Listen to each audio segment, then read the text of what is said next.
பட்டணத்தில் படிச்ச பொண்ணு பாடங்களை முடிச்ச கண்ணு காதல் என்னும் பாடம் ஒண்ணு கத்து தாடி பக்கத்தில் நின்னு காதல் என்றும் படிப்பதில்ல கத்து தந்து தெரிவதில்ல வண்டு வந்து தேன உன்ன வாத்தி யாரு தேவையில்லை மின்னலுக்கு என்ன சேல அத விசிறி போடு கீழே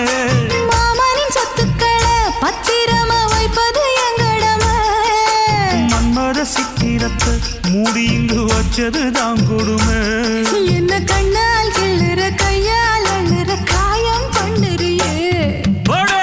வண்டியில மாமன் பொண்ணு ஓட்டுறவன் செல்ல கண்ணு எங்க விட்டு ராணி வாரா எல்லாம் வந்து பார்த்துக்குங்க